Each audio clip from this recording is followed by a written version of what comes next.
kegiatan ini merupakan vaksinasi tahap pertama, tapi dosis kedua. Waktu dosis pertama kami sudah selenggarakan pada waktu tanggal 2, 3, 4 Maret 2021.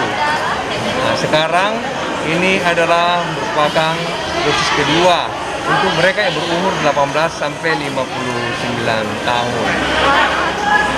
Nah, nanti untuk yang lansianya kita rencanakan di akhir Maret awal April.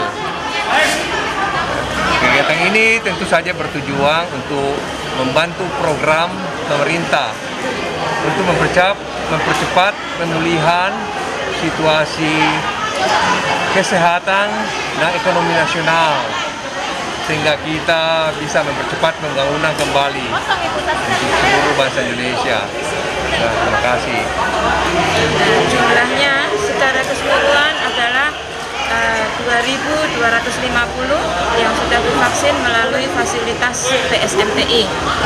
Nah, seperti tadi Dr. Ferry sudah katakan, kami berharap dengan pelaksanaan vaksinasi ini, maka masyarakat dan Kota Makassar akan mengalami pemulihan yang lebih cepat dalam segala aspek kehidupan. Ya, sasaran kami adalah lansia, tokoh publik, dan pedagang yang berhadapan langsung dengan masyarakat, sehingga dengan demikian diharapkan pemulihan ekonomi bisa segera terjadi.